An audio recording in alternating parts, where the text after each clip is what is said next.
Panginoon, salamat po sa umagang ito, sa pagbibigay niyo po sa amin ng itong pagkakataon na nagtipon-tipon po kami sa inyong harapan. Sa kabila ng itong masamang panahon, salamat po sa inyong paggabay sa aming lakad, sa aming pamumuhayang Kristiyano. Alam niyo po, Panginoon, kung gaano kahina po kami sa aming pananampalataya. Madalas po kami natitisot sa iba't ibang uri ng tukso ng salibutan at pagsubok na dumarating po sa amin. Ganun pa man, Panginoon, nandito pa rin po kami dahil sa inyong pag-ibig at pagtitiyaga at pagmamahal. Sa umagang ito, turuan niyo po kami ng yung tamang yung kaalaman at karunungan at kalooban ng Panginoon. Palakasin po ninyo ang aming mahihinang puso at pananampalataya sa pamamagitan ng inyong salita. Yung mga kapatiran na hindi po nakakasama sa oras na ito dahil sa iba't ibang uri ng pagsubok, samahan niyo rin po sila at bigyan niyo po sila ng kalakasan sa katawan at kaaliwan sa kanilang puso. Malapit na po yung Bible seminar na idadaos po namin sa inyong pangalan. Tulungan niyo po kami at mauna po kayong kumilos sa aming pagkahanda at pag-iimbita ng mga kaluluwa na minamahal po namin sa buhay. Magmula sa simula hanggang sa katapusan ng itong gawain, kayo lamang po ang gumabay at tumulong sa bawat isa sa amin. Ito po yung aming panalangin sa pangalan ng Panginoon Hesus Kristo. Amen. So, buksan po natin ang ating mga Biblia. Juan chapter 8.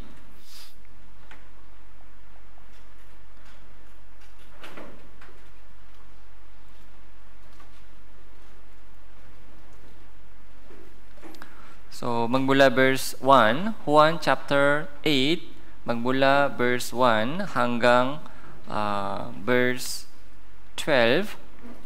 Magmula verse 1 hanggang verse 12. Magsalitan po tayo, one verse by one verse. Ako po muna, tapos kayo. Pag basahin po natin sabay-sabay, paano dapat? Daan-daan, malakas, at sabay-sabay. Hindi po kayo lang tumakbo. Okay? So, sabay-sabay, daan-daan, malakas. So, ako po muna. Samantala, si Jesus ay pumunta sa bundok ng mga Olibo.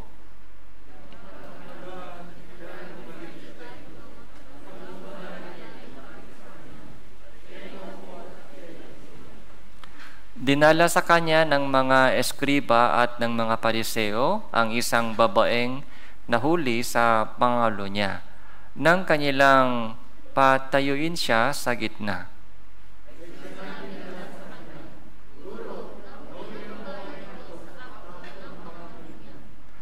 Sa kautusan ay ipinagutos sa amin ni Moises na batuhin ang mga ganyan. Ano ngayon ang inyong masasabi tungkol sa kanya?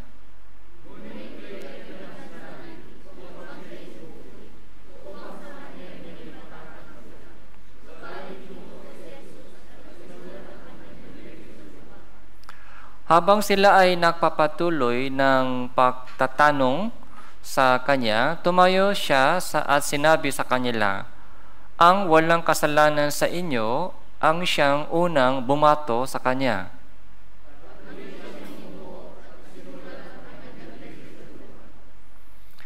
Nang ito ay kanilang marinig, ay isa-isa silang umalis. Simula sa mga matatanda, at si Jesus ay naiwan, nag-isa at ang babaeng nakatayo sa gitna.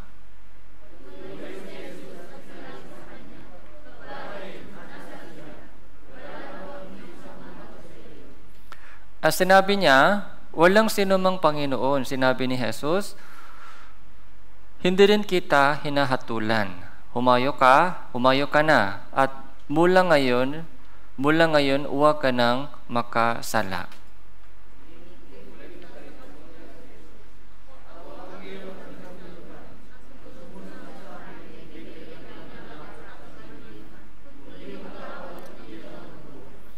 So, okay po.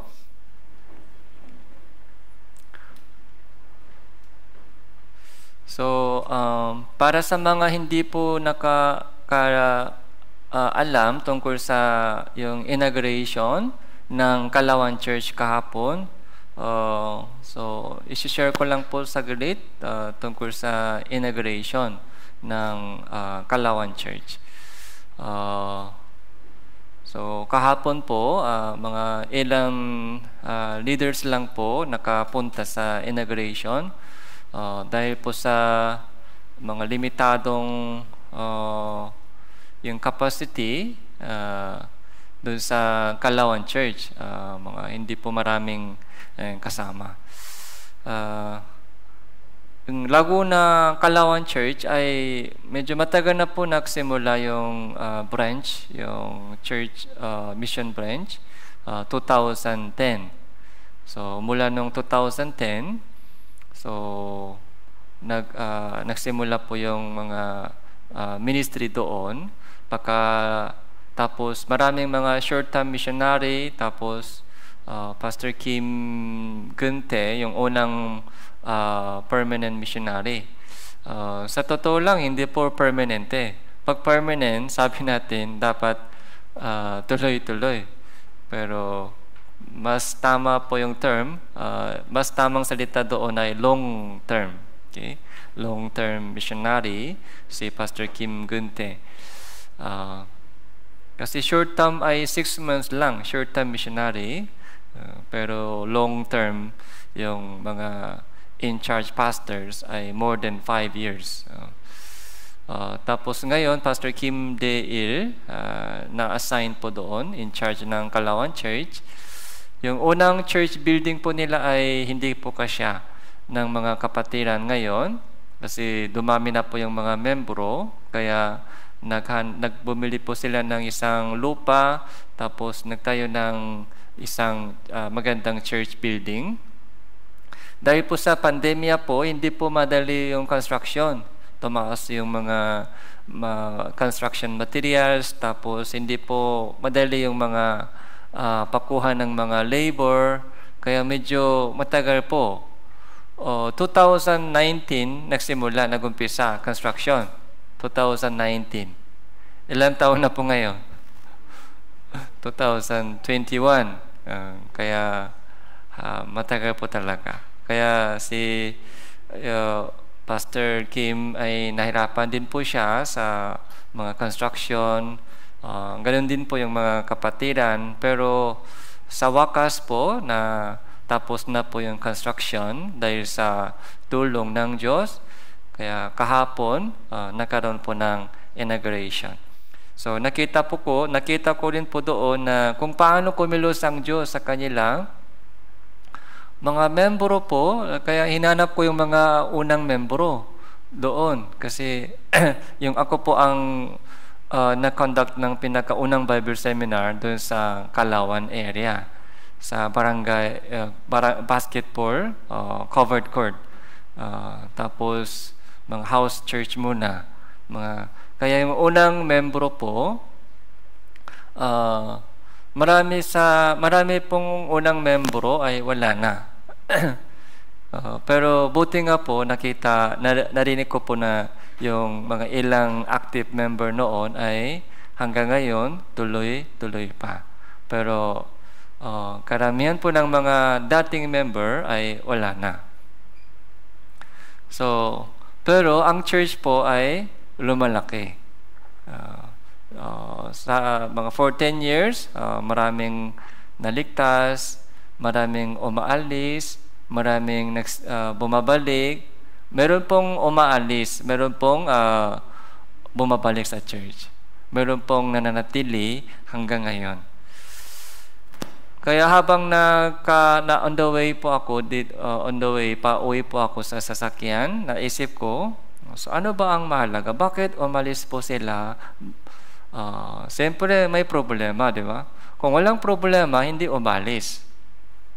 Tapos, on the way, sa ating pamumuhay Kristiyano, minsan, nanghihina tayo dahil sa pagsubok, dahil sa tukso ng salibutan, minsan natisot, nanghihina. So, sa lahat po, mga kapatiran din po dito, meron pong ganong time na dumarating sa iba't ibang uri ng pagsubok, problema, tapos nag-away sa mga kapatid, natampo sa mga brother, nasaktan sa mga sinasabi ng mga sisters. So, sa lahat po, meron pong ganong mga panahon, mga point. Kaya umaalis sila. Ano po ang isang nakakalungkot na bagay? So, kahit ano ang nangyayari, yung church ay tuloy-tuloy. Tapos, ang nananatili hanggang sa huli, sila ang mapapalad. Yung nananatili sa church. Kasi po yung dating membro, nung nakita ko kahapon po, nalungkot po ako bakit nawala na yung maraming dati. Pero at the same time, masaya rin po ako nung nakita ko yung mga tuloy-tuloy nandyan. Hindi po madaling gawin po yan ng tuloy-tuloy for 10 years. Sa tingin nyo po, madali pong gawin yan, 10 years, nananatili sa church? Sa loob ng 10 years, maraming pagsubok, maraming problema. Okay. So, maraming mga tukso ay dinaanan po nila. Pero, nandyan pa rin sila. Hindi po madaling gawin, pero sabi ko, yun talaga yung malaking blessing. Kung hindi po sila nananatili hanggang ngayon, paano nakasama sila sa inauguration kahapon? Doon po sa inauguration, nakita talaga yung mga pakilos ng Diyos. Kung paano kumilos ang Diyos sa loob ng church. Yung tao po, mga umaalis, bumabalik, bagong ligtas, umaalis, balik, bagong ligtas. Pero yung church po mismo ay tuloy-tuloy. Kaya pag inisip ko yung mga kapatiran na wala na sa church ngayon, so nalulungkot. Nandyan pa rin yung church, lagi. Pero wala sila ngayon. Siyempre may dahilan bakit umalis sila sa church. Okay. Pero hindi sila, yung mga umaalis sa church ay hindi na po nakaka-enjoy ng yung gantimpala ngayon. Gantimpala, yung blessing. Kaya naisip ko rin tungkol sa aking sarili, parang isang bagay lang na magandang nangyari sa akin. Wala akong ibang maipagmalaki. Isang bagay lang meron akong ipagmalaki. Wala pong iba. So, nananatili ako sa church hanggang ayon. So, yun lang po yung gusto kong ipagmalaki sa harap ng Diyos. Dahil sa awa ng Diyos. So, susunod na panahon, darating po yung mga pagsubok, yung mga problema, darating din po yung mga point na, ayaw ko dito, gusto kong umalis.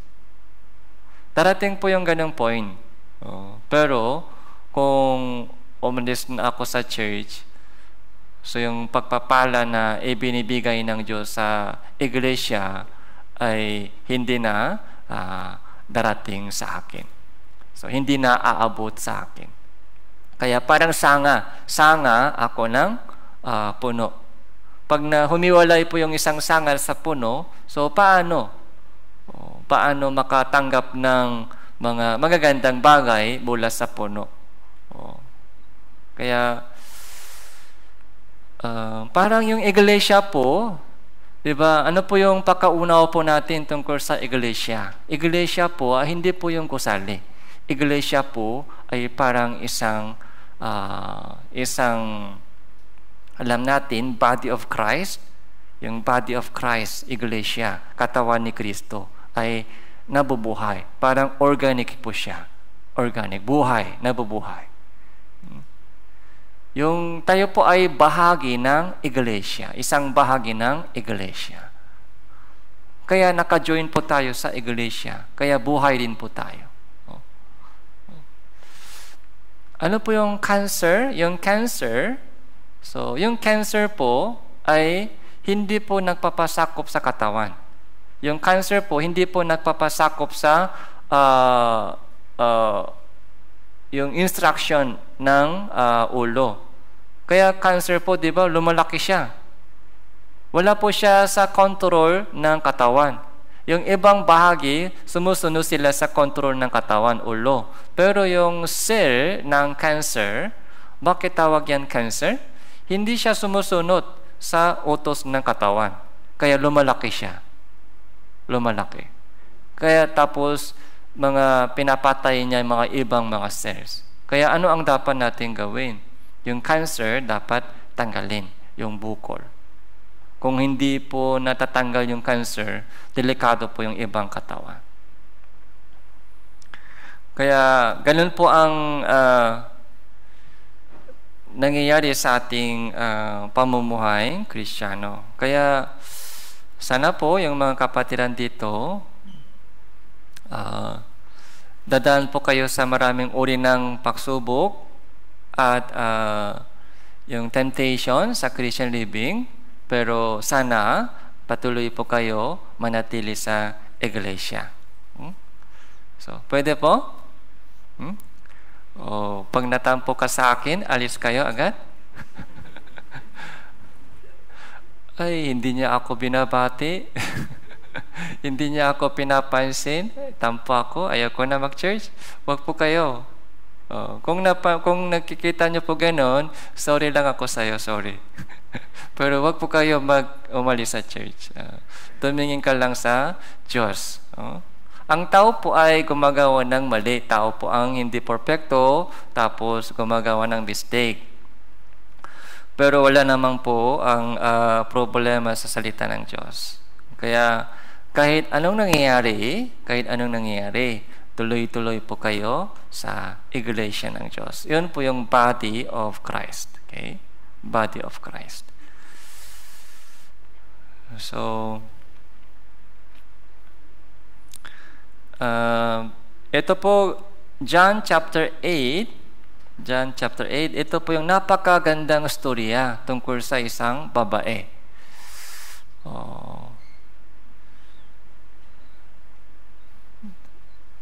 Anong babae po ito? Yung lahat po ng mga storya sa Biblia, ay tungkol sa akin. May kinalaman po sa akin. Yung storya po ng itong babae ay storya po ng bawat isa sa atin. So, yun po yung mga tamang application. Parang, di ba, nakakahiya siya din, di ba, nakakahiyang nangyari. Nahuli siya sa akto ng pangalo niya. Isang babaeng nahuli sa akto ng pangalo niya. Yung pangalo niya, alam po natin, di ba, pangalo niya, hindi na po kailangan pa sa iyo. Doon po habang gumagawa siya ng kasalanan, nahuli siya sa akto. Nakakahiya po yan, di ba? Nakakahiya. Nahuli siya sa akto ng pangalo niya. Tapos, sino po yung nakatakpo? Yung mga eskriba, yung mga pariseo? Yung mga eskriba, yung mga pariseo, sino po sila? Yung mga eskriba, yung mga pariseo?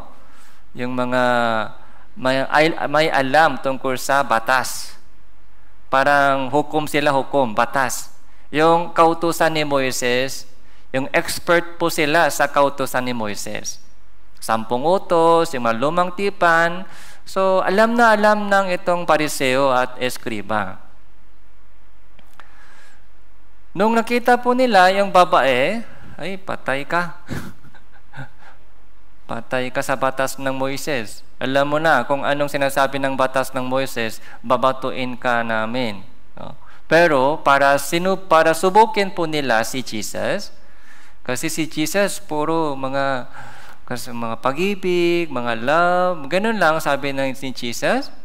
Kaya hinahanap po nila yung butas. Hinahanap po nila yung butas doon sa teaching ni Jesus. Kaya, dinala po nila yung babaeng ito sa harap ni Jesus para masubok po nila kung anong sasabihin ni Jesus. Di ba, akala po ng itong Pariseo Eskriba, dalawang opsyon lang inaasahan po nila dalawang opsyon. Ano po yung dalawang opsyon po ito? So, una, babatuin siya. Yun po yung unang opsyon. Babatuin siya. So, nakasala, grabe yung kasalanan niya. Nahuli siya sa akto ng pangalo niya. Sabi ng Moises, sabi ng 10 utos, huwag kang mangalo niya. Malinaw na, huwag kang mangalo niya. Di ba, isa sa mga 10 utos? Huwag kang mangalo niya. Ano pong sabi ni Jesus doon sa Matthew chapter 5? Sino mang tumitingin sa babae na may pangnanasa? So, tingnan po natin sa Matthew chapter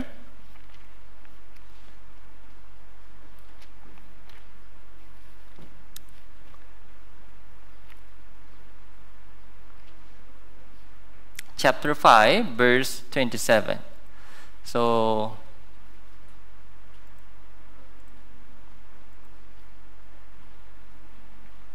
Matthew chapter 5, verse 27. Narinig ninyo na sinabi, huwag kang mangalo niya. Uni sinasabi ko sa inyo na ang bawat tumitingin sa isang babae na may pangnanasa ay nakasala na sa kanya ng pangalo niya sa kanyang puso. Oh. Narinig ninyo na sinabi, huwag kang mangalo niya. Ito po ay 10 utos. So, isa sa mga 10 utos. Pero mas mahigpit ang pamantayan ni Jesus. Sa lumang tipan po, hindi po ganitong kahigpit sa lumang tipan. Sa lumang tipan po, pag sa puso lang nakasala ka, okay lang, walang nakakaalam. Nangyari yan sa puso, sa isip lang. Sa lumang tipan po, ang hinahatulan sa lumang tipan ay akto lang akto. Action. Kung hindi ka nakasala sa action, okay lang ka, okay ka. Pero dito po sa sinabi ni Jesus, kahit hindi ka nakasala sa action, kahit nasa isip lang, nakasala ka. Mas mahigpit po, di ba? Mas mahigpit yung pamantayan ni Jesus. Kahit nakasala sa puso mo, nakasala ka ng pangalo niya sa puso mo. Pag tumitingin ka sa isang babae na may pangnanasa, pag tumitingin ka sa isang gwapo na may pangnanasa, sa ating panahon po, parang mga karaniwan lang yan, karaniwan. Sino? Wala, ganun. Oh. Lahat ng mga tao gumagawa yun.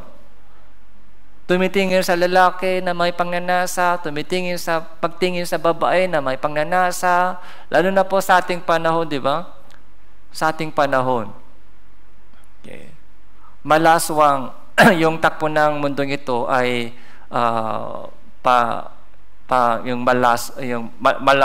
malaswang. Tama po ba? Malaswang? Oh. So, yung ating panahon, maraming mga pornography ngayon. So, yung TikTok, alam mo yung TikTok? Okay? Nakita mo yung TikTok? Kamusta ba yung mga sayaw nila? Oh? Maganda, maayos ba yung kanilang damit? Yung mga kabataan dito, alam mo na, yung TikTok, sayaw, maayos ba yung kanilang suot? Hindi po. Maayos ba yung kanilang sayaw? Hindi naman po. Pero parang ipinagmamalaki po nila.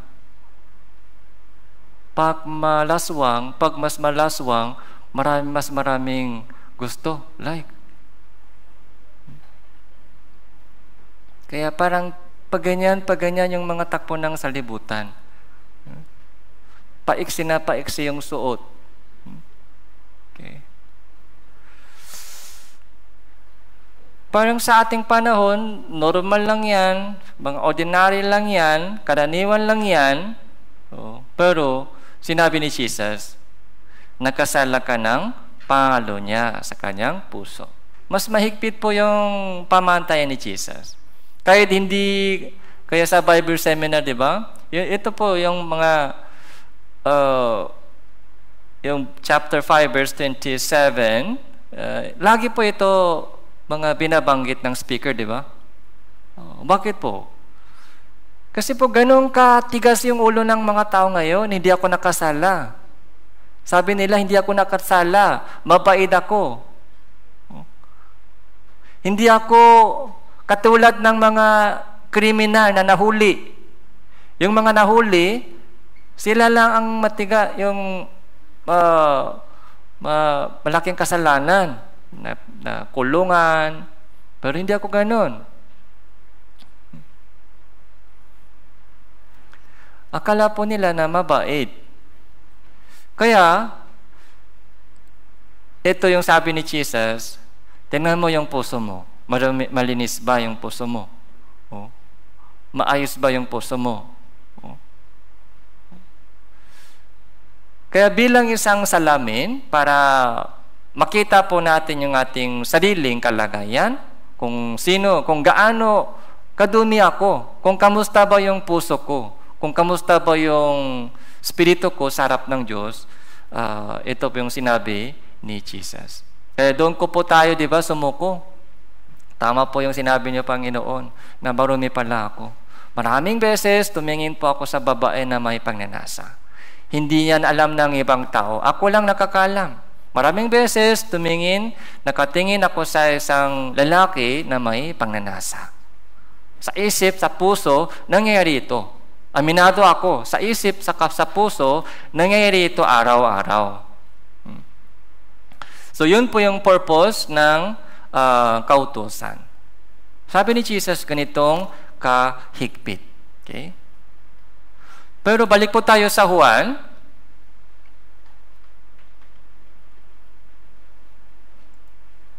Chapter 8, verse 1.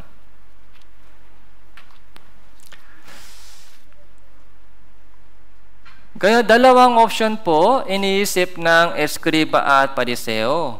Okay? Isang option, sige, nakasala siya, nahuli siya sa akto ng Pangulo niya, kaya ayon sa sinabi ni Moises, batuin ninyo siya. So yun po yung unang option na iniisip nila, batuin niyo siya. Wala akong ibang sasabihin. Pangalawang option na inisip nila, pag sinabi ni Jesus ganon, batuin mo siya, anong sasabihin ng eskriba at pariseo? Ay, parehas ka sa amin, the same. Anong difference? Anong difference? Anong bagong teaching sa'yo? Pare-parehas naman tayo. Sinasabi din namin, batuin siya. Ikaw rin, batuin siya. Anong difference? Wala kang awa. Wala kang awa sa kanya, kaaway siya. Ganong mga hahatulan ng pariseo. Pero pag sinabi ni Jesus sa second option, paalisin siya, kawalan mo siya, kawawa siya. Yung patawarin mo sila, patawarin mo. Kawawa siya. Kung ganun po yung sinasabi ni Jesus, anong sasabihin ng pariseo at eskriba? Ay, hindi mo alam yung batas ni Moises. Sabi ng batas ni Moises, dapat ganitong babae ay papatain, babatuin. So, bakit lumalaban ka sa utos ni Moises? Ganun yung sasabihin ng pariseo at eskriba. Kaya, dalawang uri ng sagot ay inihanda ni pariseo at eskriba. Tapos, Yan po yung mga parang trap. Okay? Tapos, dinala nila yung babaeng ito sa harap ni Jesus. Anong sasabihin mo? Nahuli ito. Verse 4, sinabi nila sa kanya, Guro, nahuli ang babaeng ito sa akto ng pangalo niya. Sa kautusan, ipinag-utos sa amin ni Moises na batuhin ang mga ganyan. Ano ngayon ang inyong masasabi tungkol sa kanya? Ganito yung batas ni Moises. Ano na sasabihin mo? Babatuhin namin ito? O pakakawalan siya sa bahay? Anong sasabihin mo? Verse 6, Unit, ito ay kanilang sinabi upang siya ay subukin. Mga testing po ito, testing, upang subukin, upang sa kanya may maiparatang sila. Subalit, yumuko si Jesus, isinulat ang kanyang daliri sa lupa. Ito po yung mga parang bitak, mga trap, para kita nila yung mga, para maiparatang si Jesus. Si Jesus biglang yumuko at isulat po niya ang kanyang daliri sa lupa. So anong isinulat ni Jesus? Nakasulat sa Bible? Oh, wala. Kaya hanggang dyan lang po. Hanggang dyan lang. Hindi alam natin kung anong isinulat ni Jesus sa lupa. Okay? Kasi hindi po nakasulat sa Bible. So, maaari po, mga sabihin po natin mga ganyan-ganyang mga maisulat, pero hindi pa sure alam. Tapos, nang ito ay kanilang marinig, ay isa-isa silang umalis.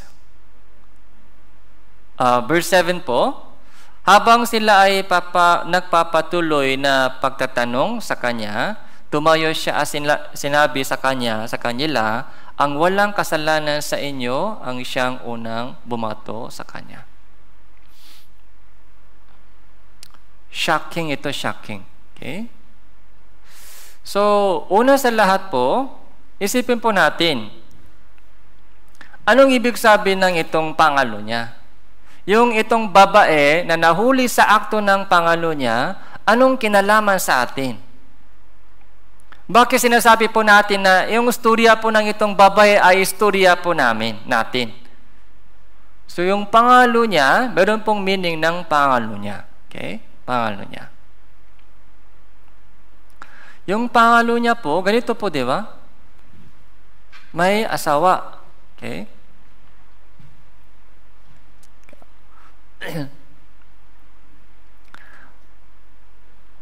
So, halimbawa po, my husband. So, wife.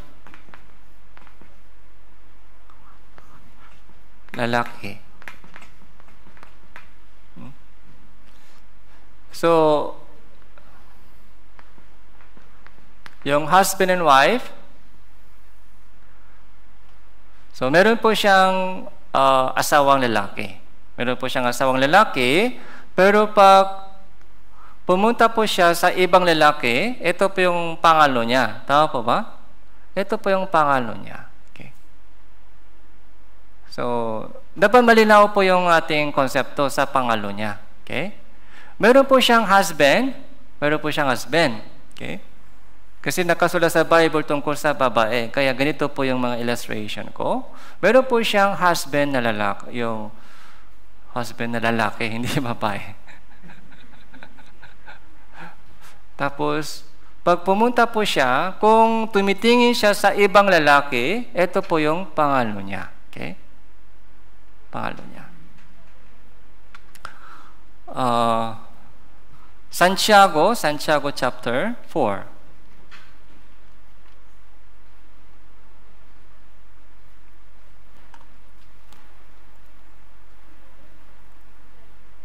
Santiago chapter 4, verse 4.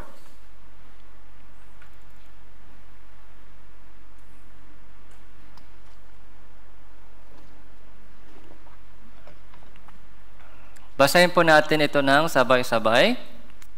3, 2, 1. Mga mangalunya, hindi ba ninyo nalalaman na ang pakikipagkaibigan sa salibutan ay pakikipag-away sa Diyos?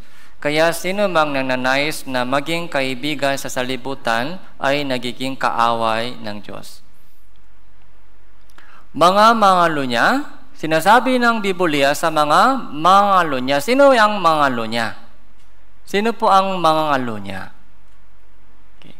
Hindi ba ninyo nalalaman na ang pakikipagkaibigan sa salibutan, yung pakikipagkaibigan sa salibutan,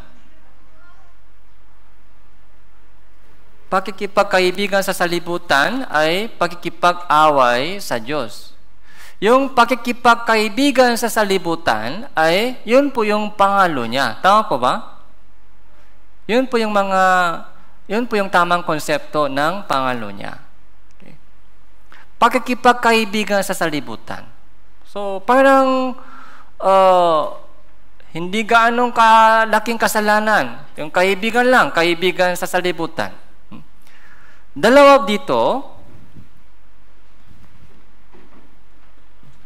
ako,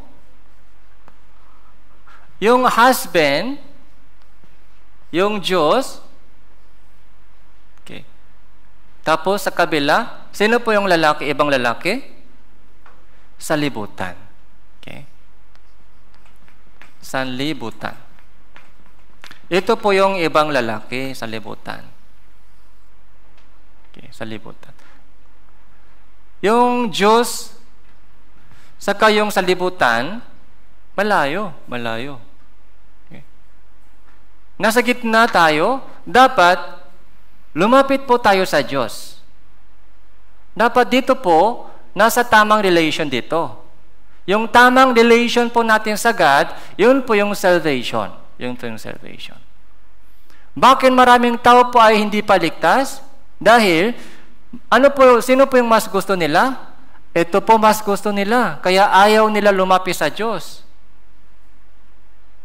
Ito po yung problema ng maraming tao. Bakit hindi pa sila ligtas? Ay, tinubos na yung kasalanan ko. Alam nila, tinubos daw. Pero, mas gusto nila ito. Ligtas ba sila? Hindi po. Alam nila, maraming alam sa dito. Ay, tinubos ng Panginoon yung kasalanan ko, lahat ng kasalanan ko, mga ganito, ganyan, past, present, future, pero mas gusto nila ibang lalaki sa libutan.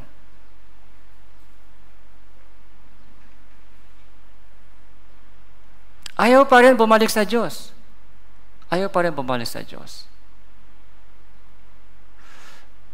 Ito, tandaan po natin ito, ang kalooban ng Diyos. Sa kayong takbo ng salibutan ay hindi po makakasama yung dalawa. Malayong-malayo. Kaya sabi dito, pakikipagkaibigan sa salibutan ay ano daw? Pakikipag-away sa Diyos. Enemy. Yung takbo ng salibutan. Ito po yung pag-isipan po natin mabuti. Ano po ang takbo ng salibutan? Anong hinahanap ng salibutan? Anong nangyari sa salibutan?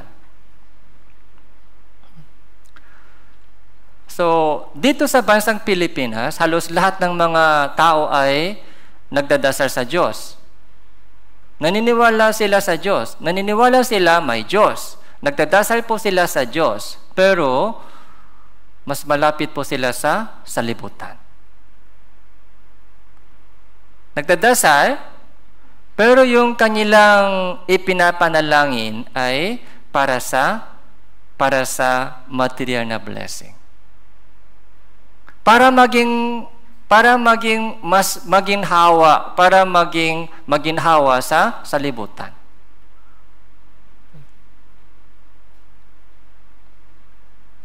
Kaya ganito po yung nangyayari. Yung kanilang prayer, so nag-enjoy po sila.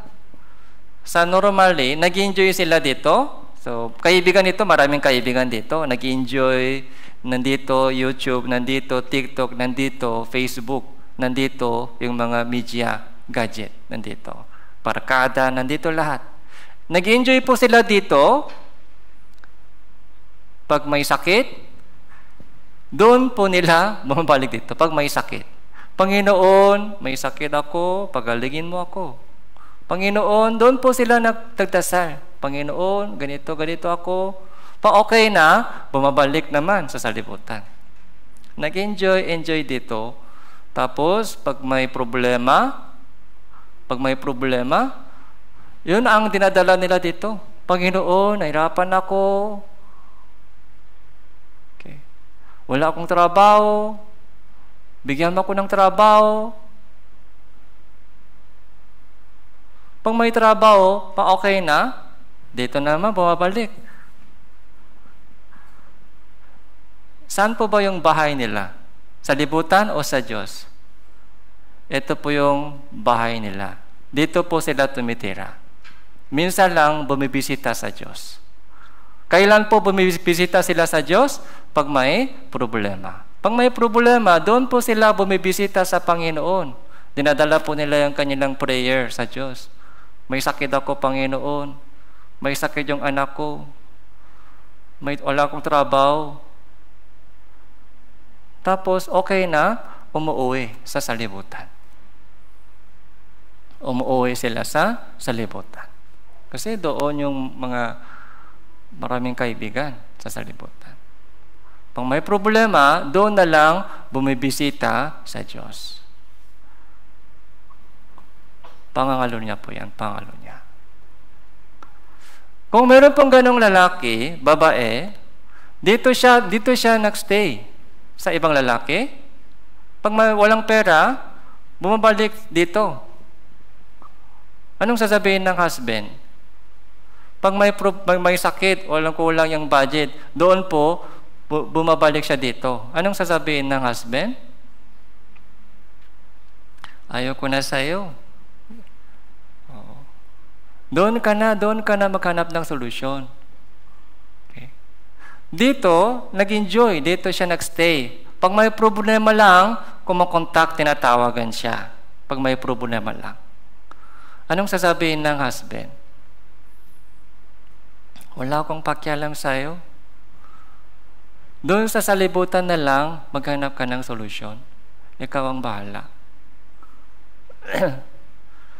Yun po ang pangangalo niya na nakasula dito po sa chapter 4, verse 4. Kaya, mga pangalo niya, hindi ba ninyo nalalaman na ang pagkikipagkaibigan sa salibutan ay pagkikipag-away sa Diyos? Kaya sino mang nangnanais na maging kaibigan ng salibutan ay nagiging kaaway ng Diyos. Kahit nabubuhay po maraming tao bilang kaaway ng Diyos, pero hindi nila alam yun. Nagdadasal din ako. Naniniwala ako sa Diyos. Naniniwala tayo sa Diyos. Kahit si Satanas man, naniniwala siya Diyos. Alam niya na, may Diyos. Nagdadasal, alam niyo po ba, kahit si demonyo po, nagdasal po siya sa Diyos. Nagdasal. Hindi po yan evidence na nasa tamang relation po tayo sa Diyos. Verse 5, o iniisip ba ninyo na walang kabuluhan ang sinasabi ng kausulatan na ang Espiritu na pinatira niya sa atin ay nasa na may paninibukho. Paninibukho, ano po ba ito? Paninibukho? Inggit. Paninibukho ay inggit. Espiritu na pinatira niya sa atin. Espiritu po ay tumitira sa atin. Espiritu na pinatira niya sa atin ay nangnanasa na may paninibukho, mainggit. Husband, ano po? Pag yung asawa ng babae ay lumalapit sa ibang lalaki, kamusta po yung puso ng husband? Huh? Ay, sige. Pagpagod ka dyan, balik ka sa akin. Ganun po ba yung sinasabi ng husband? Kung hinihintay kita, ha? Kung ganun husband, ay may problema din. Kung walang inggit, bakit may inggit? Dahil may pag-ibig. Kung walang pag-ibig, walang inggit. Tama po ba? Kung walang pag-ibig, walang inggit. Bakit may inggit? Dahil may pag-ibig.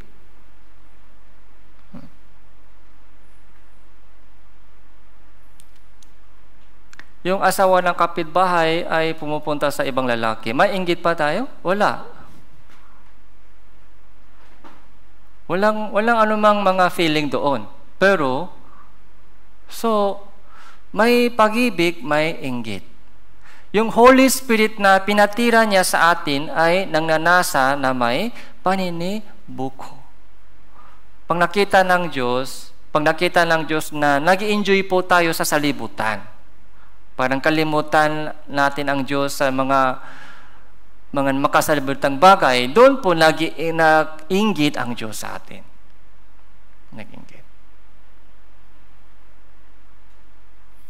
Roma chapter 8. Pumunta po tayo sa Roma.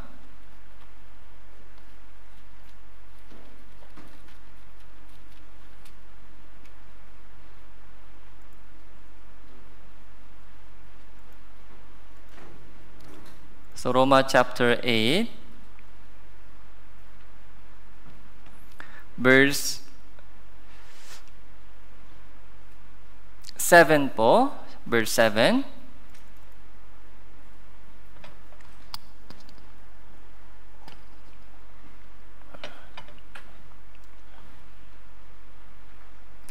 Sapagkat ang kaisipan ng laman ay pakapuot laban sa Diyos. Sapagkat hindi ito napapasakop sa kautusan ng Diyos, ni hindi nga maaari.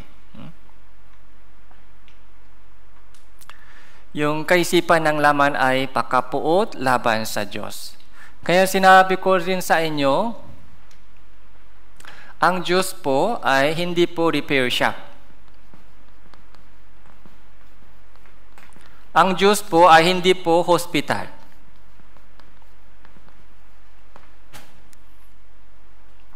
So, kailan po pupunta po tayo sa repair shop? Pag may sira. Kailan po pupunta po tayo sa hospital? Pag may sakit. Ang Diyos po hindi po repair shop. Ang Diyos po hindi hospital. Ang Diyos po ay bahay. Dapat nandoon lagi magstay. Ang Diyos po ay bahay. Pero sa maraming tao po, sa libutan po yung kanilang house. Sa libutan, dito po sila magstay sa libutan. Dito po sila nagstay. Tapos may problema lang dito, pumupunta sa Diyos. Repair shop, hospital. Parang ang Diyos ay repair shop, hospital. Tama po ba ganitong relation? Hindi po ito Christian living. Pag ganito lang po yung ating ginagawa ngayon, religion yan, religion. Yun pong religion. Nasa salibutan, nagstay. Doon po nagstay. Tapos, pag may problema lang, pupunta sila sa Diyos. Pag walang problema, pupunta sila sa Diyos? Hindi. Sa salibutan, tuloy-tuloy. Doon po sila nag-enjoy. Yung kanilang bahay, hindi ang Diyos, kundi salibutan.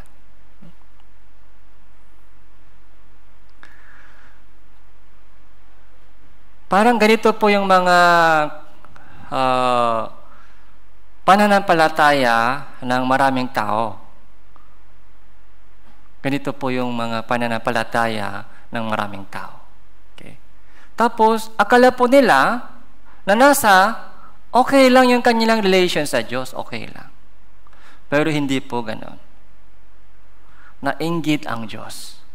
Nainggit ang Diyos sa atin. Napupuod ang Diyos kung ganito ang ating yung relation sa Diyos. Kaya yung mga Christian living po, di ba, lagi sabi ng Diyos, manalangin ka sa lagi sa akin. Mag-usap po tayo lagi. Kausapin mo ako lagi. Manalangin kayong walang patid. Magalak kayong lagi. Okay? Magpasalamat ka sa lahat ng bagay. Yun po yung tamang relation sa Diyos. Magpasalamat sa Diyos. Manalangin lagi. Hindi lamang sa panahon ng hirap. Hindi lamang sa panahon ng sakit. Pray lagi. Ano po yung meaning sang pray lagi? Yun po yung mga relation sa Diyos. Relation sa Diyos. From morning, mula sa umaga hanggang sa gabi. Yung prayer po natin, hindi lamang po sa harap ng pagkain. Dapat lagi. Lagi. Bakit Bible reading mahalaga? Bible reading. Kung walang Bible reading, okay, kung cellphone lang, yung binabasa nasa ating kamay, cellphone lang, cellphone po yung bahay, parang cellphone yung bahay. Okay. Yung mga Bible, linggo lang bumibisita ka dito, linggo lang bumibisita ka sa Bible. Pero pagkatapos ng sermon, umuwi sa bahay mo, sa cellphone umuwi agad. Cellphone umuwi. Yung reading the Bible, dapat araw-araw. Ito yung mga ating fellowship sa Diyos. Reminder yan sa ating lagi. Yung prayer, reading the Bible, yung listening the Bible, listening the sermon. So, yung Sunday sermon po, ito, parang reminders lang, reminder.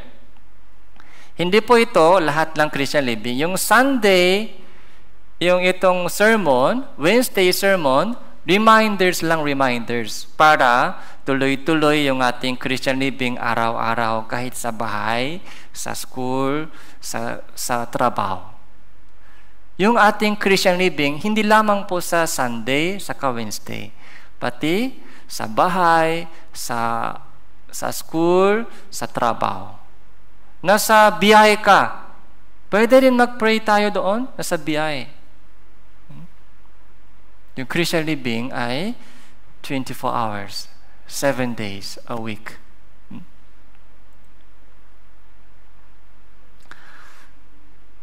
Yung storya po ng itong babaeng nahuli sa akto ng pangalo niya. Yan po yung storya po natin noon. Yung ating kaibigan noon ay sa libutan. Yung ating kasinta ay noon ay sa libutan. Doon tayo masaya. Hindi po natin hinanap ang Diyos. Wala po tayong pakialam sa kalooban ng Diyos, kung ano ang kalooban niya sa akin, kung ano ang purpose ng buhay ko. Wala pong idea noon bago po tayo naligtas.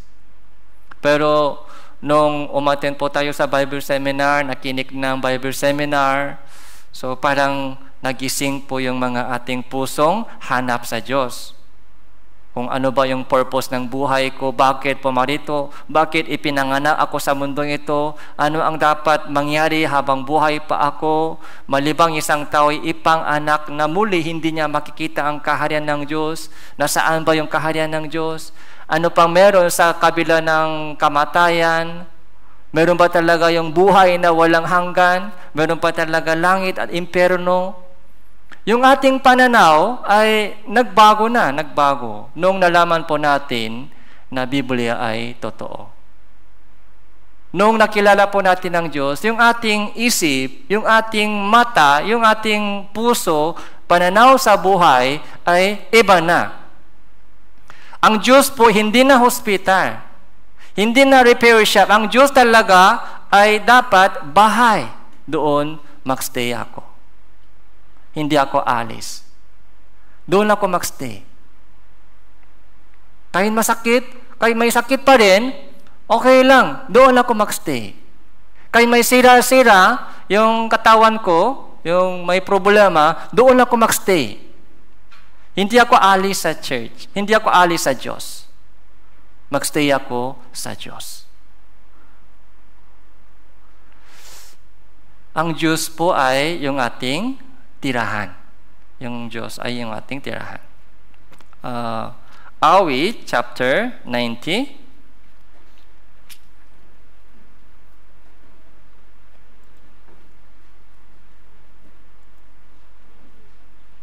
Awit chapter 90.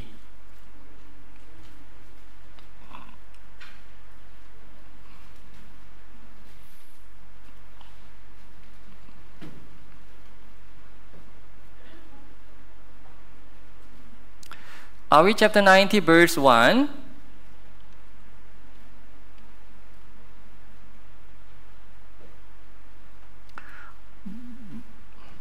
Panginoon, ikaw ay naging aming tahanan, dako, sa lahat ng salinlahi.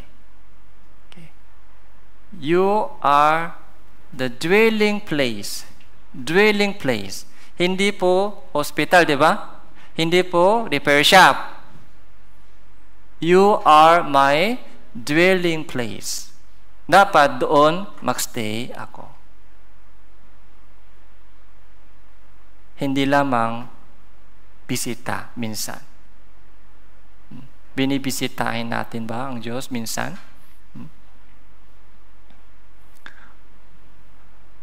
Meron pong tao na bumibisita sa Diyos weekly lang. Meron pong tao na bumibisita sa Diyos monthly. Meron pong taong bumibisita sa Diyos yearly. Meron pong taong hindi bumibisita. Yan lang difference. Visitation lang visitation sa Diyos. Minsan-minsan lang. Kailan bumibisita? Kailan bumibisita? Pag may problema. Ako rin po, pag wala akong problema, hindi ko iniisip yung magulang ko. Pero pag may sakit, sino po yung iniisip? Magulang. Okay? Parang ganun po. Yung mga bata, kailan po hinanap nila yung mga magulang? Paggutom na. Paggutom na, pag may sakit, datumba, umiiyak, hinahanap nila si mama. Paggutom, kung hindi gutom, pag may cellphone, lalo na po ngayon, pag may cellphone sila, pag may load, nasa kwarto, isang buong araw, hindi sila lumalabas. Kailan lumalabas sila sa kwarto? Gutom. Pag gutom na, lumalabas sila sa kwarto. Minsan, yung mga may balita sa Korea, sa mga kabataan, may namatay sa computer shop. May namatay. Mga 3 araw, tuloy-tuloy game. O hindi kumakain, patay. Meron pong ganong kabataan. Pang drug ay mga addict sa game. Addict sa game. Kay gutom, tuloy-tuloy. Sakit po yan, sakit sa ulo. Mental sakit po yan. Wala silang control sa sarili. Kaya dapat ilabas po sila sa kwarto.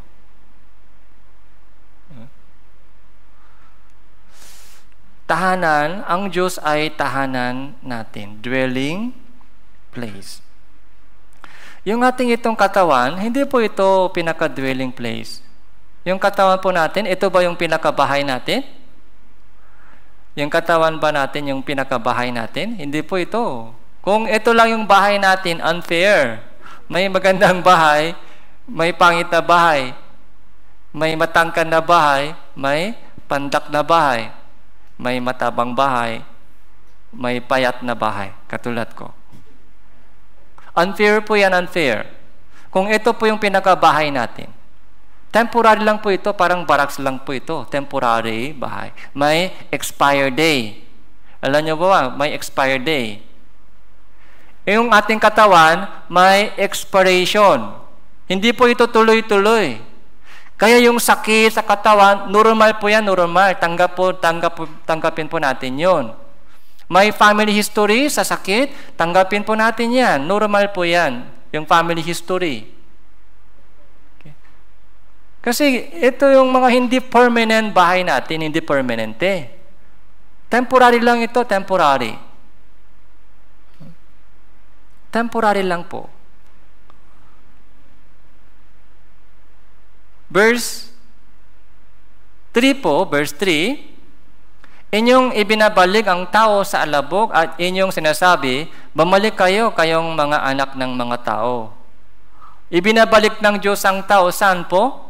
Sa alabok. Dahil galing po tayo doon sa alabok.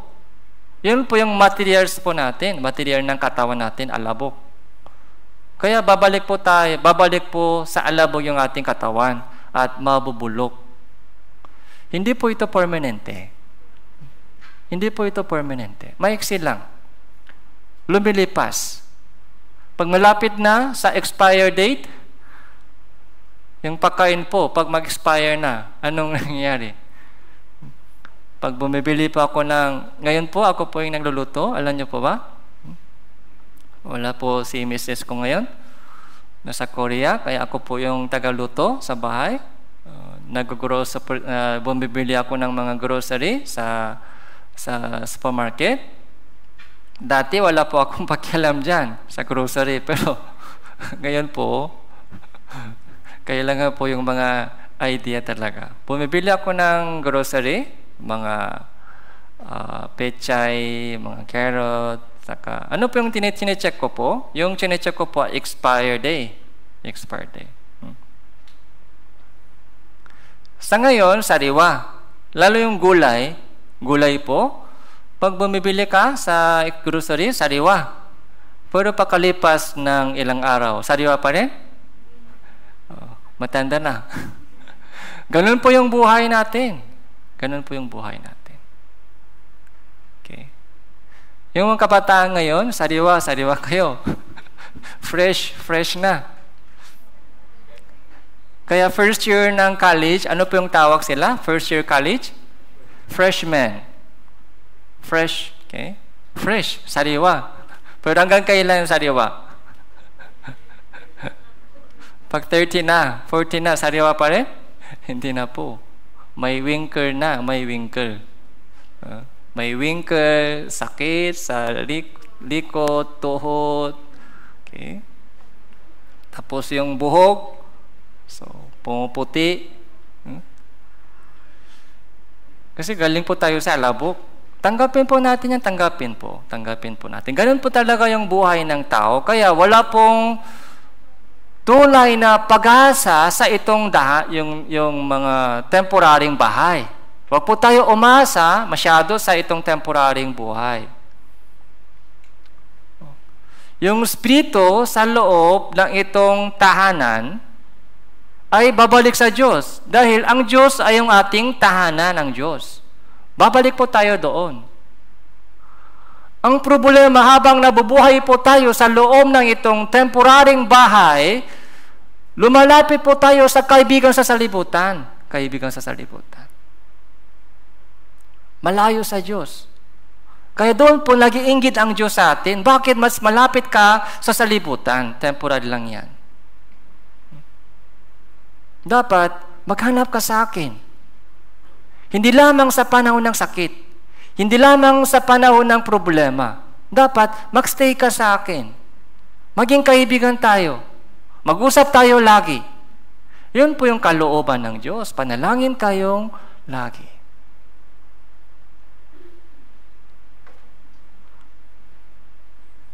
Sa halaman ng Eden, so saan po ba bumaksak si Adan? Sa magandang bagay. Nung nakita po niya yung bunga ng pagkakilala ng mabuti at masama, magandang tingnan, masarap tingnan. Magiging matalino ako dyan. Magiging matalino. Katalinuhan. Yung kagandahan. Masarap na buhay. Doon po nabaksak si Adan.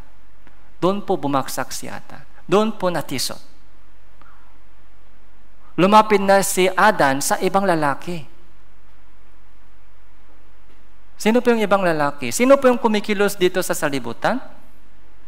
Sino po yung kumikilos dito sa salibutan? Si Satanas. Dito po, kumikilos po Satanas. Hindi po ito iniisip po nila. Sino po yung nasa likod ng salibutan? Sino ang kumikilos sa likod ng salibutan? Hindi po yan iniisip. Hindi po nila pinapansin po yan. Yung mga magagandang bagay dito, Yung mga maginhawang buhay dito, yun lang tinitingnan po nila, ay maganda, maganda. Sana maging ganyan ako, sana dito malakas yung katawan, dito magandang bahay, magandang trabaho, dito matalino sila. Okay. Pero doon po sa likod ng salibutan, si Satanas po ay kumikilos. Dito ka, dito. Masaya ka dito. Kaya yung kalooban ng Diyos, so mahirap malaman kung ano ang kalooban ng Diyos. Verse 10, chapter 90, verse 10. Verse 9 po, 9. Sapagkat sa ilalim ng inyong puot, lahat ng aming araw ay lumilipas, na gaya ng buntong hininga. Ang aming mga taon ay nagwawakas. Ang mga taon ng aming buhay ay 70 taon o kung malakas kami ay 80 taon, ngunit ang mga ito ay hirap at kaguluhan lamang, ang mga ito ay madaling lumipas at kami ay nawawala. 70 years, 80 years. Yung mga nanay, mga ilang nanay, tatay dito, mga 60, mga plus, senior.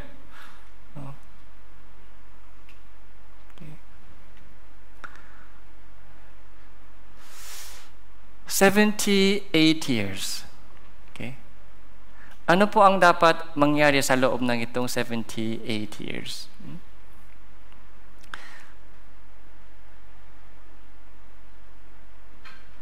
So, ang Diyos po ay yung ating tahanan. Kaya dapat doon po tayo magstay.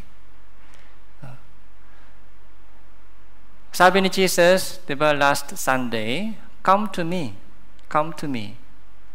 Lumapit kayo sa akin. Kayong lahat na nalulupaypay at lupang nabibigatan. Come to me. Sinabi ba ni Jesus, bumisita ka sa amin? Bumisita lang ka sa akin. Ganun po? Hindi po. Come to me at magstay tayo sama-sama. Hindi po yung mga vegetation lamang. Come to me, magstay tayo sama-sama. Matuto ka sa akin. Matuto ka sa akin. Come to me. Lupang nabibigatan, na lulupaypay.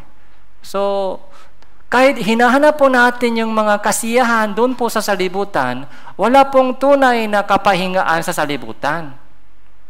Sabi dito, hirap at kaguluhan lamang, di ba?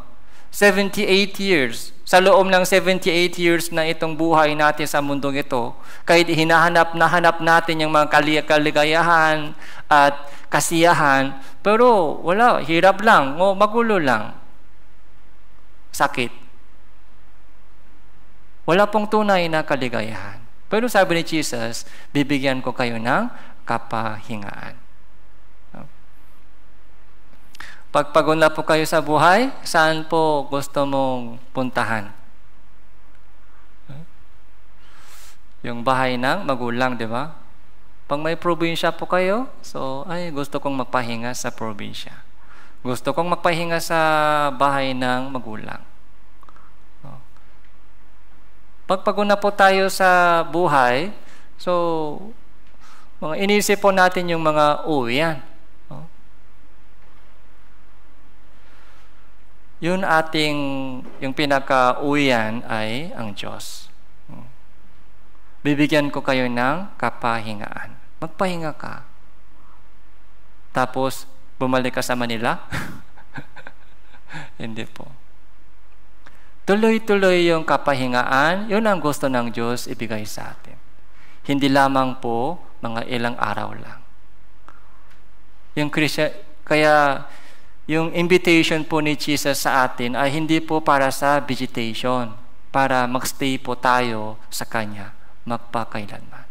Come to me. Ang maganda pong bagay po dito, yung husband sa taas, ayaw niya tanggapin yung asawa kung mayroon po siyang ibang lalaki. Pero ang Diyos, si Jesus po, anong sabi niya? Balik po tayo sa Juan.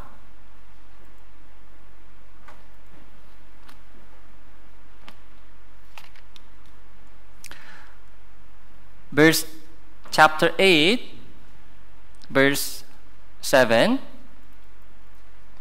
Habang sila ay nagpapatuloy ng pagtatanong sa kanya, tumayo siya at sinabi sa kanya, ano ang walang kasalanan sa inyo ang siyang unang bumato sa kanya? Ito po yung shocking, yung sinabi ni Jesus, hindi po ito inaasahan ng Pariseo Eskriba. Hindi po ito inaasahan. Siguro po, yung mga eskriba, pariseo, hinahawakan po nila yung bato sa kanilang kamay. Tapos, tinatanong po nila si Jesus, anong gagawin po natin? Babatuin siya o hindi? Siguro nasa kanilang kamay, may bato na. Pero sinabi ni Jesus, ang walang kasalanan sa inyo, walang kasalanan sa iyo, ay siya muna bumato sa kanya. So, nagula sila. May bato sa kamay nila, bato ng hatol, di ba? Bato ng husto, bato ng kahatulan, bato ng parusa nasa kanilang kamay. Pero sa kanilang puso, may kasalanan o wala? Meron po silang kasalanan. Kaya dapat yung kanilang bato, sino dapat batuin muna? Sarili muna batuin. Nasa kamay nila may bato na.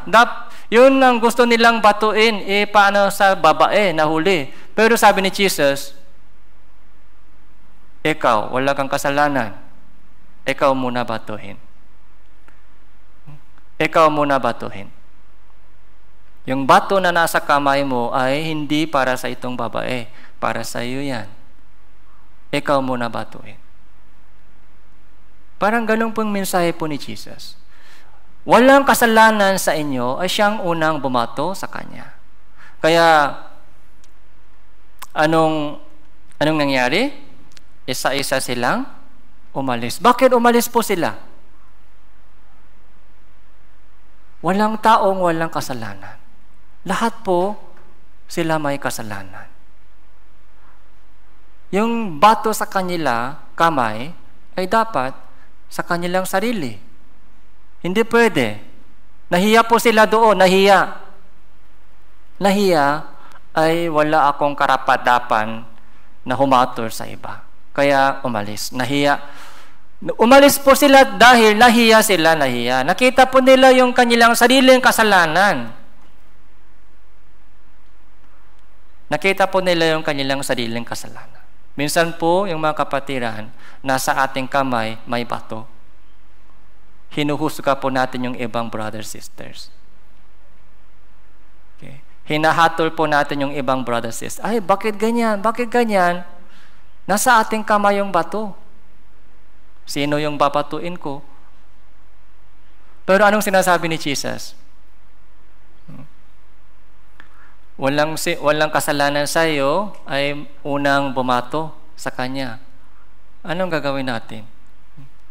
Nahiya po tayo, nahiya. Yung bato sa ating kamay minsan. Hinahanap natin minsan yung bato. Ay, grabe yung ginagawa ng brother na ito. Yung sister na yan, bakit ganun? Hinahanap natin yung bato. Parang gusto natin batuin yung ibang brothers, sisters.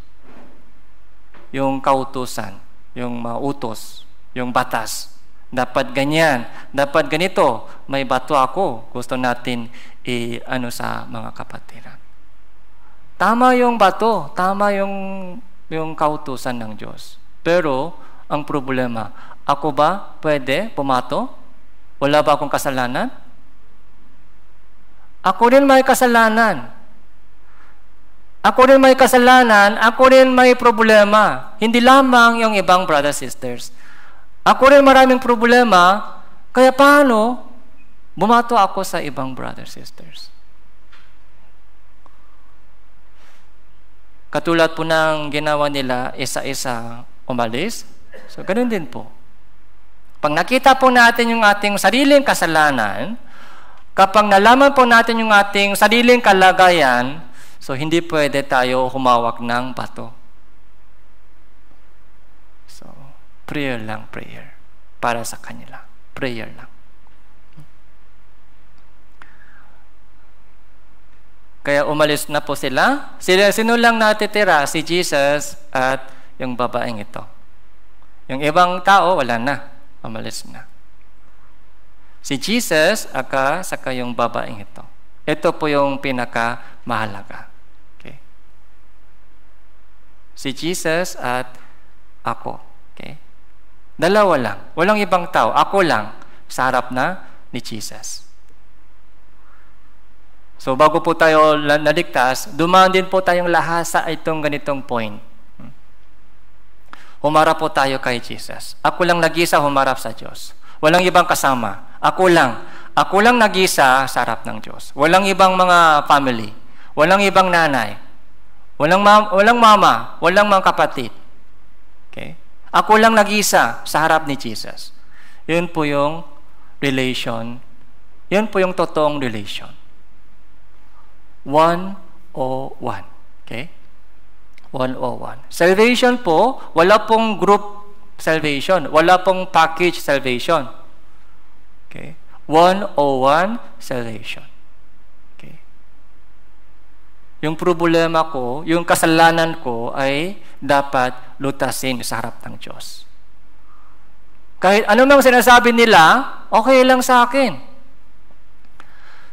Di ba, hinawak po nila yung bato, tapos gusto nila batuin yung babaeng ito, pero wala na sila ngayon. Doon po sa sinabi ni Jesus. Kaya yung sinasabi ng ibang tao, okay lang. Kahit anong sinasabi nila, yung problema nila po yun sa harap ng Diyos. Ang mahalaga, kung anong sinasabi ng Diyos sa akin, yun po ang mahalaga. Okay. Kung anong sinasabi ng Diyos sa akin, yun po ang mahalaga. Kaya dito po, nakaharap na yung babae sa kay Jesus lamang. Si Jesus po, wala siyang kasalanan, di ba? Si Jesus po walang kasalanan. Siya po mayroon karapatan na humawak ng bato at batuin yung babaeng ito. Si Jesus lang po tagapaghatol. Wala siyang kasalanan. Verse 11 po, verse 11. Basahin po natin ito ng sabay-sabay, 3 to 1. Sinabi niya, walang sino mang Panginoon. Sinabi ni Jesus, hindi rin kita hinahatulan. Humayo ka na at magmula ngayon, huwag ka nang makasala. Okay. Itong babae, itong asawa na babae na bumunta sa ibang lalaki, pwede ba tanggapin ng itong husband? So, minsan nangyayari po yan, minsan ayaw. Okay? Pero kung hindi isang lalaki, dalawang lalaki, tatlong lalaki, pwede ba tanggapin? Ayaw na. Sa una, pwede, pero pangalaw, pangatlo, kung ganun-ganun pa, balik ulit-ulit, so ayaw na. Pero si Jesus lang po, so nandito. Anong sabi niya? Hindi rin kita hinahatulan. So ibig sabihin, tinanggap niya tayo.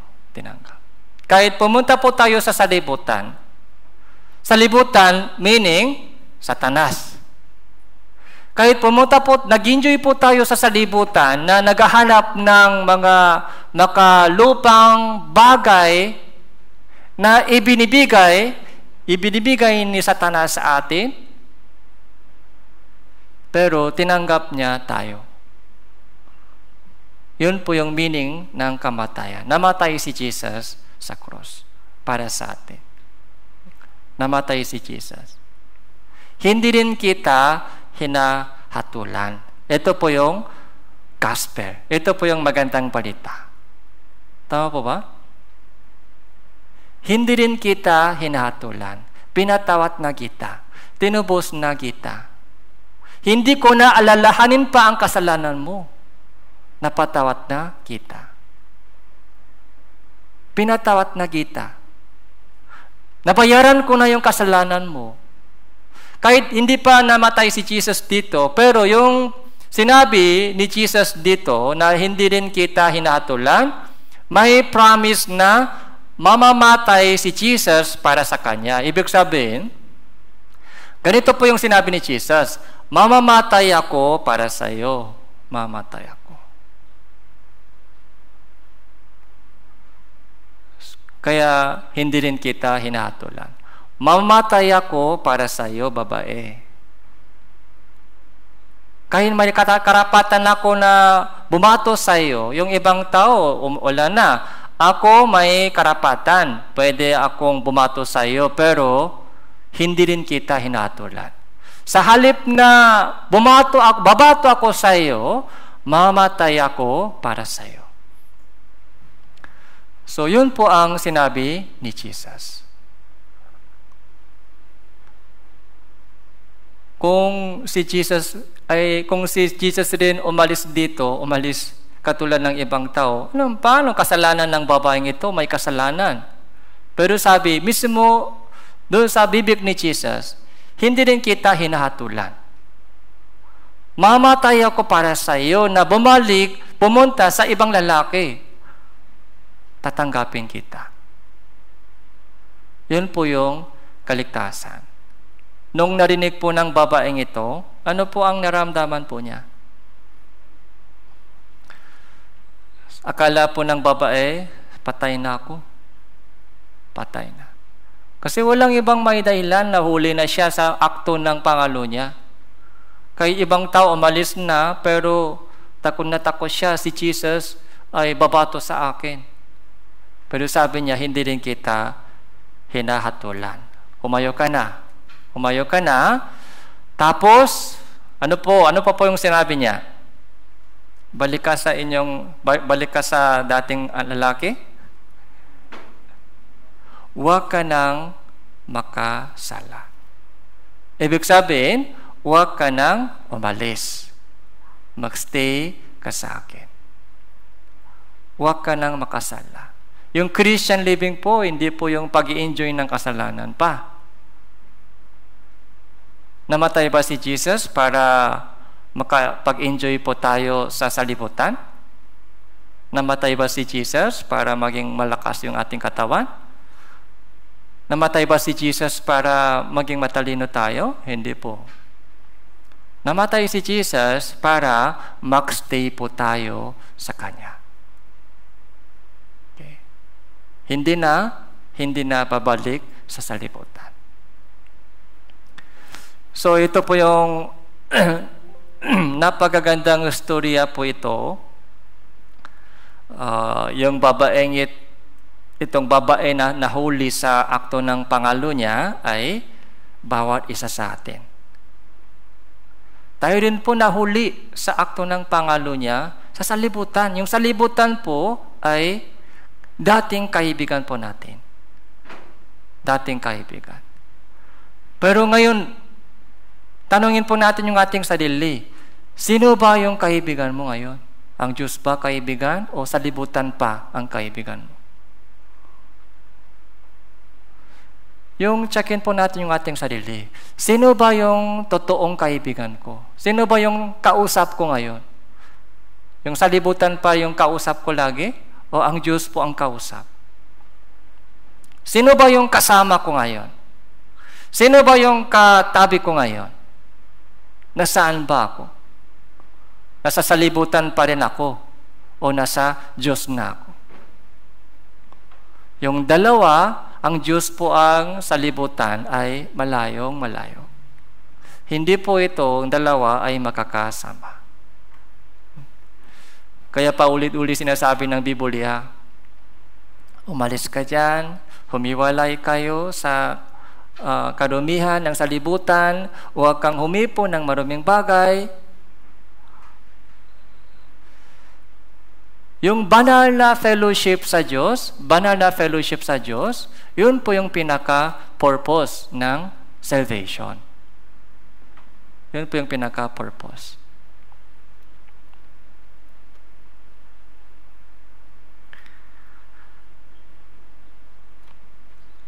Unang Thessalonica,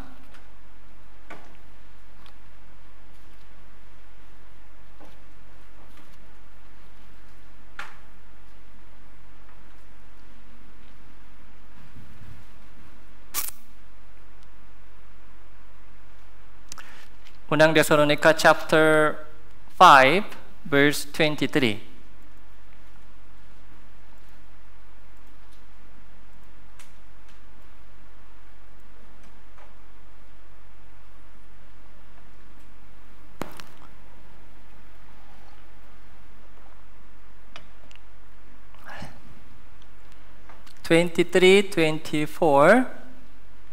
Babasahin ko po.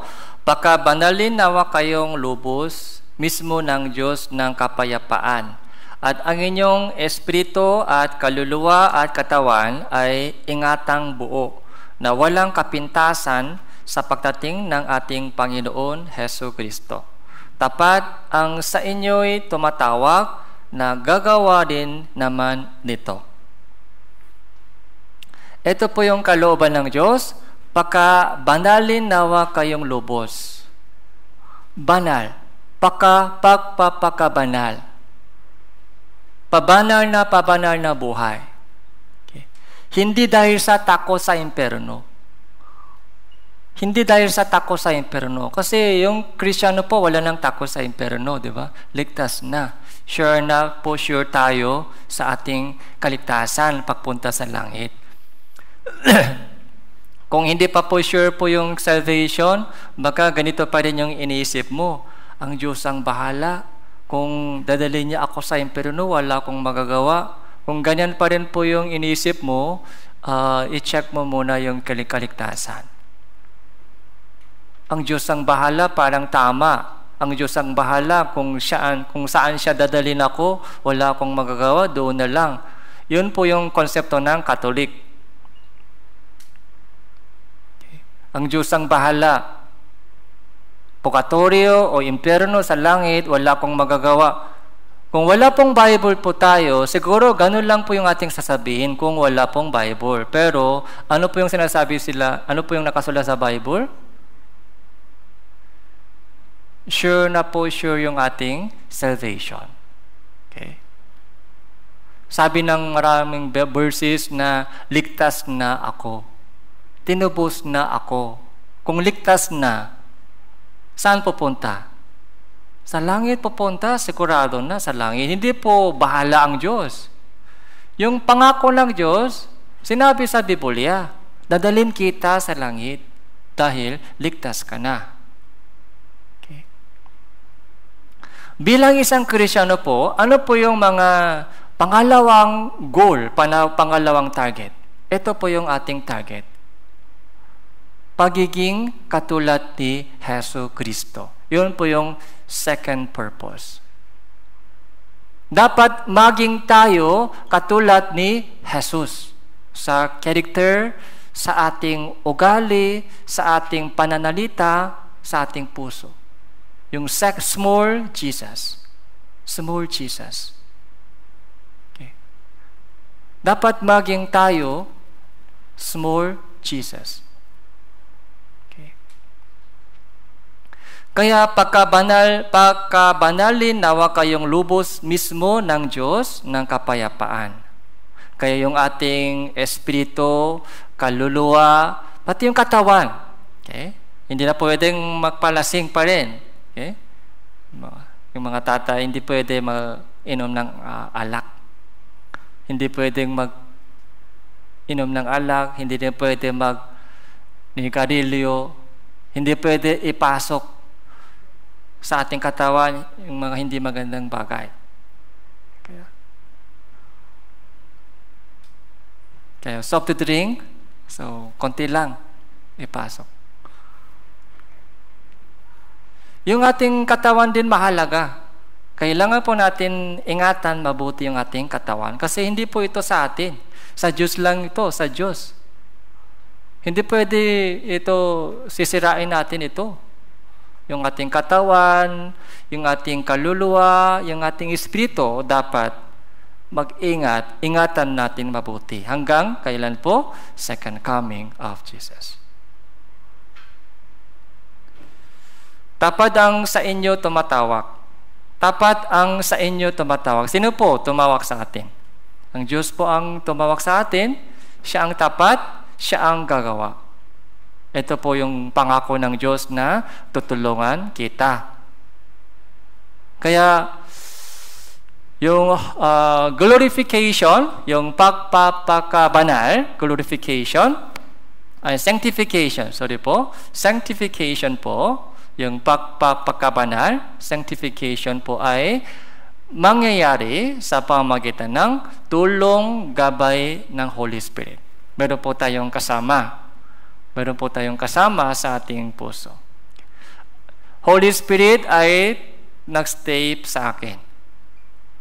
Ako naman nagstay sa Diyos. Okay? Yung banal na Espiritu, nasaan po siya? Sumasabay, nananatili sa akin, banal na Espiritu. Ako rin po, nananatili sa Kanya. Okay. Yun po ang kalooban ng Diyos, yung Christian living. So, yung storya po ng itong babae, so pag-isipan po natin, pag-review po natin sa bahay. Let's pray together. Salamat po, Panginoon, sa oras na ito. Nakita po namin kung gaano kadakila ang pag-ibig at awa ng Panginoon sa amin. Pinatawad niyo po kami at tinanggap niyo po kami sa kabila ng lahat ng kalikuhan at kasamahan po nagawa namin sa buhay. Bilang isang Kristiyano na naligtas at bilang isang anak ng Diyos, nawa lumakat kami ng kararapat sa iyo at nararapat sa banal na tawag mo sa amin at kaharian ng Panginoon. Hawakan niyo po kami sa pamamagitan ng makapangyarihan kamay ng Panginoon upang makapagtagumpay po kami sa itong salibutan. Yung mga kapatiran na dumadaan sa iba't ibang uri ng problema at pagsubok, samahan niyo rin po sila. Ito po yung aming panalangin sa pangalan ng Panginoon Hesus Kristo. Amen.